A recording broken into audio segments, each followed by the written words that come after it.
नमस्कार। पिछले क्लास में हम कॉम्बिनेशन ऑफ रेसिस्टेंस में जो प्रतिरोधों का जो संयोजन है उसमें श्रेणीक्रम संयोजन देखे। तो श्रेणीक्रम संयोजन के बारे में आपको उसका जो तुल्य प्रतिरोध बताया गया था उसमें से हम उसका जो परिभाषा है वो बता रहे हैं कि श्रेणीक्रम संयोजन में क्या होता है उसकी परिभाषा लिखने के लिए आएगा। तो जब किसी विद्युत परिपथ में पहले प्रतिरोध का दूसरा सिरा दूसरे प्रतिरोध के पहले सिरे से और दूसरे प्रतिरोध का दूसरा सिरा तीसरे प्रतिरोध के पहले सिरे से जोड़ देते हैं, है ना। तो ऐसे संयोजन को श्रेणी क्रम संयोजन कहते हैं। इस क्रम को हम आवश्यकता अनुसार बढ़ा सकते हैं। इस प्रकार पहले प्रतिरोध के पहले सिरे एवं अंतिम प्रतिरोध के दूसरे सिरे के मध्य आवश्यकता अनुसार सेल, स्विच एवं धारामापी जोड़ देते हैं। ठीक है, ये श्रेणी क्रम संयोजन है। ये इसकी परिभाषा है जो आपको क्लास में नहीं बताया गया था, उसका गणितीय रूप बता दिया था। ठीक है, अब आज हम देखेंगे समांतर क्रम संयोजन। ये जो चित्र है ये समांतर क्रम संयोजन का है। इसमें सेल लगा हुआ है, 3 सेल। ये जो धारा आई है वो प्रवाहित होते हुए बिंदु ए से बिंदु बी की ओर और बिंदु बी से फिर से वही सेल की ओर आ रहा है। तो ये की है और ये एम्पियर है जो धारामापी यंत्र है। ये वोल्ट मीटर है, वी है। ठीक है, और ये R1, R2, R3 ये प्रतिरोध, 3 प्रतिरोध लगा है। पूरे के लिए एक वोल्ट मीटर है। I1, I2 और ये I3 धारा प्रवाहित हो रही है इसमें। ठीक है, और वो धारा प्रवाहित होते हुए फिर से विभव की ओर आ रहा है। तो ये होता क्या है, समांतर क्रम जो संयोजन है, जब किसी विद्युत परिपथ में सभी प्रतिरोध के पहले सिरे को एक बिंदु और दूसरे सिरे को दूसरे बिंदु, ये ए और बी बिंदु है, पर जोड़ा जाता है तो यह संयोजन समांतर क्रम संयोजन कहलाता है। ये समांतर क्रम संयोजन में है एक बिंदु और सभी प्रतिरोध का एक बिंदु ए और सभी प्रतिरोध का एक बिंदु बी है। ठीक है, इस क्रम को हम आवश्यकता अनुसार बढ़ा सकते हैं। ठीक है, ये प्रतिरोध को और बढ़ाया जा सकता है, ये समांतर क्रम में है ना। तो ऐसे संयोजन को हम समांतर क्रम संयोजन कहते हैं। ठीक है, इसमें 3 प्रतिरोध R1, R2 और R3 है। R1, R2, R3 है ना, को समांतर क्रम में जोड़ा गया है। संयोजन में बैटरी, स्विच है ना एवं अमीटर जोड़ा गया है। प्रत्येक प्रतिरोध में समान विभव V है। ठीक है, लेकिन प्रत्येक प्रतिरोध में प्रवाह होने वाली जो विद्युत धारा अलग अलग होगी। अतः R1, R2 और R3 में क्रमशः यहाँ पर देखेंगे प्रतिरोध R1, प्रतिरोध R2, प्रतिरोध R3 में क्रमशः I1, I2 और I3 धारा प्रवाहित हो रही है। ठीक है, तो ओम के नियम अनुसार जो ओम है, जार साइमन ओम के नियमानुसार प्रतिरोध R1, R2, R3 में बहने वाली जो धारा है, वो क्या हो जाएगा। R1, R2 में बहने वाली धारा I1 के लिए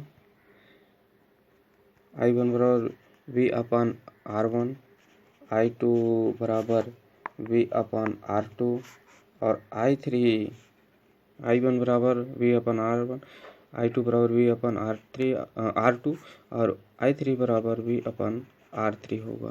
ठीक है, तो सभी प्रतिरोधों के लिए तुल्य प्रतिरोध जो है, ये तुल्य प्रतिरोध क्या होगा, सभी प्रतिरोधों के लिए तुल्य प्रतिरोध R है तो ये क्या होगा, I बराबर V बटे R। किंतु क्या है, I बराबर I1 धन I2 धन I3 है। ये समांतर संयोजी श्रेणी क्रम में कुल विद्युत धारा जो है I1, I2, I3 है का मान प्रत्येक प्रतिरोध में क्या होता है, प्रवाहित विद्युत धारा के योग के बराबर होता है। अतः ये योग के बराबर, तो समीकरण में जो दिए गए हैं उसके अनुसार क्या होगा, V बटे R बराबर V बटे R1 धन V बटे R2 धन V बटे R3 हो जाएगा। ठीक है, अब यहाँ हम देखते हैं तुल्य जो प्रतिरोध है वो तुल्य प्रतिरोध बराबर ये क्या हो जाएगा 1/R1 है ना, बराबर 1/R और 1/R1 धन 1/R2 धन 1/R3 होगा ये है। तो जैसा कि आपने देखा कि श्रेणी क्रम संयोजन में तुल्य प्रतिरोध सबसे अधिकतम प्रतिरोध से भी अधिक होता है, लेकिन समांतर क्रम संयोजन में तुल्य प्रतिरोध जो है वो न्यूनतम प्रतिरोध से भी कम होता है। यहाँ देखेंगे विद्युत धारा का तापीय प्रभाव, ठीक है, thermal effect of electric current. इसमें हम दैनिक जीवन में कई ऐसे उपकरणों का उपयोग करते हैं जो विद्युत ऊर्जा से कार्य करते हैं और कुछ समय कार्य करने के पश्चात हम इन उपकरणों के चारों तरफ ऊष्मा को महसूस कर सकते हैं। जैसे आप विद्युत इस्त्री को देखे हैं, विद्युत बल्ब को देखे हैं, हीटर को देखते हैं, गीज़र को देखते हैं, पानी गर्म करने वाले, है ना। तो जब किसी चालक की विद्युत धारा प्रवाहित होती है तब कुछ विद्युत ऊर्जा की हानि होती है, जैसा कि हम ऊर्जा संरक्षण के नियम से जानते हैं कि ऊर्जा न उत्पन्न हो सकती है और न ही नष्ट, केवल एक रूप से दूसरे रूप में रूपांतरित होती है। इसलिए विद्युत ऊर्जा की हानि ऊष्मीय ऊर्जा में रूपांतरण होता है और विद्युत के इस प्रभाव को हम विद्युत धारा का ऊष्मीय या तापीय प्रभाव कहते हैं। परिपथ का जो गर्म होना विद्युत धारा के ऊष्मीय प्रभाव है। ठीक, इस चित्र में हम लोग देखते हैं जूल का तापन नियम में ये आर प्रतिरोध है, ठीक है। आर प्रतिरोध के एक प्रतिरोधक आई धारा टी सेकेंड में, आई धारा है वो टी सेकेंड प्रवाहित की जाती है तथा प्रतिरोधक के सिरों के बीच विभवांतर भी आरोपित किया गया है। यहाँ पर देखते हैं कि विद्युत धारा का तापीय जो प्रभाव है, इसमें जो चित्र में देखे हैं ये आर प्रतिरोध है, वी सभी का विभवांतर है ना, ये एम्पियर है। तो इसके अनुसार होता क्या है कि टी सेकेंड, जो टी है टी सेकेंड में तार में बहने वाला जो आवेश है वो होगा धारा गुणा समय होता है। तो इसलिए हो जाएगा Q बराबर I इंटू टी, ये समीकरण 1 है ना। तो विभवांतर की परिभाषा के अनुसार टी समय में Q आवेश को एक सिरे से दूसरे सिरे तक ले जाने में किया गया कार्य हो जाएगा W बराबर Q इंटू विभवांतर, है ना। समीकरण 1 में, है ना, समीकरण 1 से जब मान रखते हैं तो Q बराबर IT हो जाएगा, तब किया गया कार्य क्या होगा W बराबर VIT, है ना। ये समीकरण 2 हो जाएगा। यहाँ पर हम देखे हैं ये समीकरण 2 के बाद, यदि समीकरण 2 की बात होता है प्रतिरोध R में आवेश Q को एक सिरे से दूसरे सिरे तक ले जाने में किया गया कार्य प्रतिरोध में उत्पन्न ऊष्मा के रूप में प्रकट होता है, तब समीकरण 2 में W के स्थान पर H लिखने पर हो जाएगा H बराबर VIT, ये समीकरण 3 है।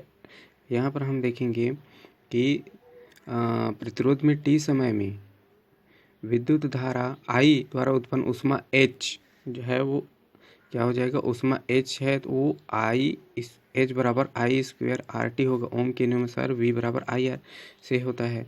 इसे जूल का तापन नियम भी कहा जाता है। तो जूल के तापन नियम में पहला क्या है, प्रतिरोध में उत्पन्न ऊष्मा H उसमें प्रवाहित विद्युत धारा I के वर्ग के अनुक्रमानुपाती है, अर्थात वो हो जाएगा H अनुक्रमानुपाती I का वर्ग। इसी प्रकार प्रतिरोध में उत्पन्न ऊष्मा H प्रतिरोध के R के अनुक्रमानुपाती होती है, अर्थात H अनुक्रमानुपात R होगा।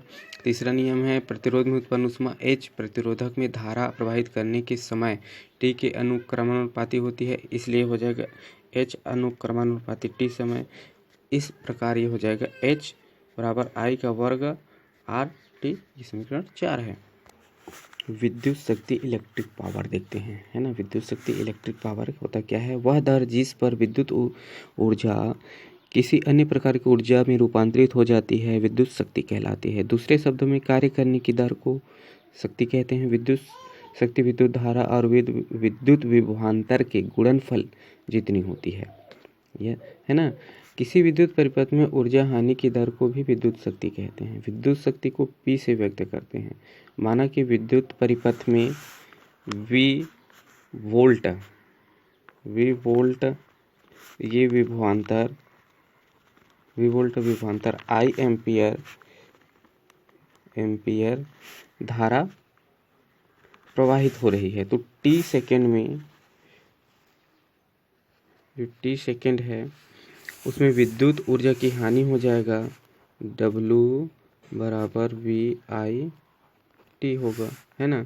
तो 1 सेकंड में हुई विद्युत ऊर्जा की हानि हो जाएगा, 1 सेकंड में विद्युत हुई ऊर्जा की हानि W/T बराबर VIT बटे T पर समय चला गया तो ये हो जाएगा V/I हो जाएगा, है ना। तो इसे विद्युत शक्ति क्या कहेंगे, विद्युत शक्ति P बोलते हैं, ये विद्युत शक्ति है। तो विद्युत शक्ति P है तो इसलिए P बराबर W/T बराबर VI, ये समीकरण 5 हो जाएगा। यहाँ पर हम देखते हैं विद्युत शक्ति विद्युत शक्ति का SI मात्रक क्या होता है, वाट होता है। विद्युत शक्ति का SI मात्रक क्या है, वाट है, तो है ना, वाट।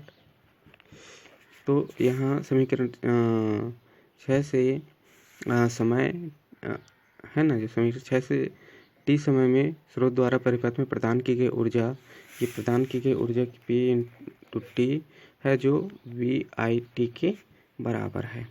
अतः H बराबर क्या हो जाएगा, H बराबर VIT, है ना, ये समीकरण 3 से हो जाएगा।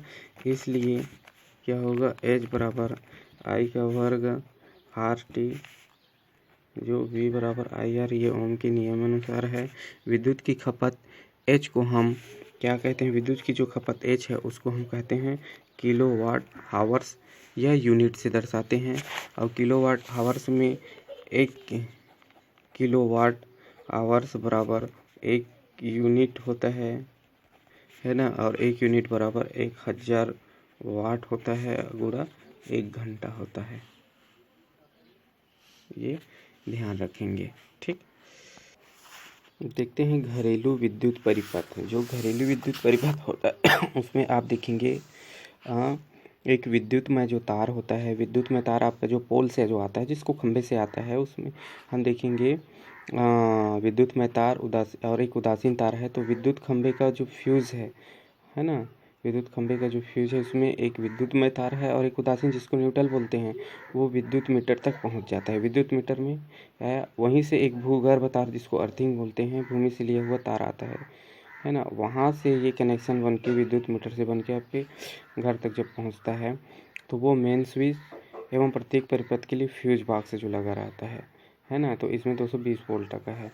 तो फ्यूज जो बॉक्स है वहाँ से ये वायर पहुँचता है। तो हर में क्या होता है, एक विद्युत में तार लगा रहता है और सभी में एक जो यहाँ पर स्विच है, जिसको हम पिन को जब लगाते हैं, वहाँ वाला जो स्विच है, प्लग जिसको बोलते हैं, वहाँ पर जैसे आया तो इसमें एक परिपथ बनता है। एक में इसको क्या दिया जाता है, एक विद्युत में तार दिया जाता है और एक न्यूट्रल दिया जाता है। एक विद्युत में तार, एक न्यूट्रल, और प्रत्येक में एक भू अर्थ लगा रहता है, ठीक है।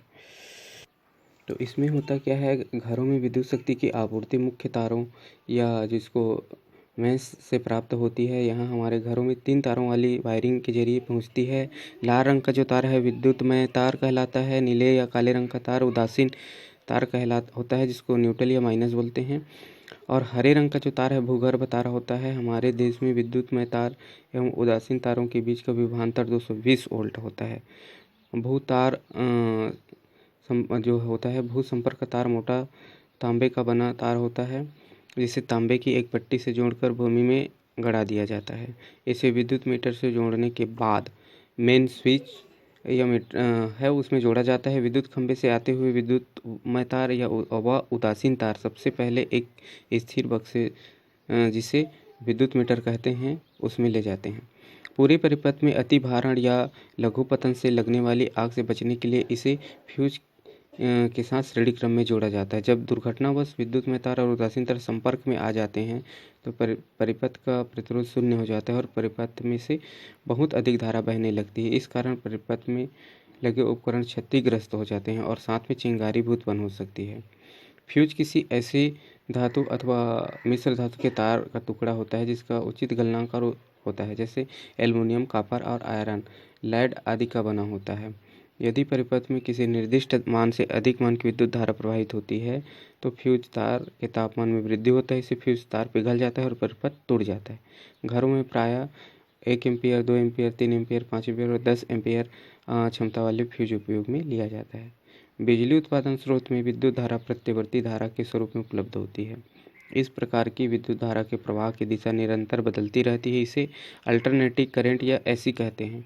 घरेलू उपयोग के लिए 5 एम्पीयर, औद्योगिक उपयोग के लिए 15 एम्पीयर की प्रत्यावर्ती धारा की आवश्यकता होती है, जिसकी आवृत्ति 50 हर्ट्ज होती है। सेल अथवा बैटरी से उत्पन्न होने वाली धारा का वह स्वरूप है जिसकी दिशा नियत रहती है। इसकी आवृत्ति 0 हर्ट्ज होती है। इसे दिष्ट धारा या डीसी या डायरेक्ट करंट कहते हैं। विद्युत प्रयोग में रखे जाने वाली सावधानियाँ। तो विद्युत प्रयोग में रखे जाने वाली सावधानियों के लिए बहुत सारे जो सावधानी हैं, यहाँ स्विच तथा प्लग कसा हुआ जोड़ना चाहिए। उचित विद्युत रोधी परत के तार का प्रयोग लेनी चाहिए। खराब अथवा क्षतिग्रस्त तथा तुरंत बदल देनी चाहिए। आग लगने या दुर्घटना होने पर परिपथ का स्विच तुरंत बंद कर देनी चाहिए। प्रत्येक परिपथ में उचित पदार्थ व आवश्यक क्षमता वाले फ्यूज तार का उपयोग करना चाहिए। सभी विद्युत उपकरणों के लिए भूतार अवश्य लगाने चाहिए। बिजली के स्विचों उपकरणों का उपयोग गीले हाथों से नहीं करनी चाहिए। इस प्रकार विद्युत परिपथ में जरा सी भी लापरवाही आप के लिए दुर्घटना घट सकती है। इसलिए विद्युत परिपथ में क्या करनी चाहिए? सावधानी बरतनी।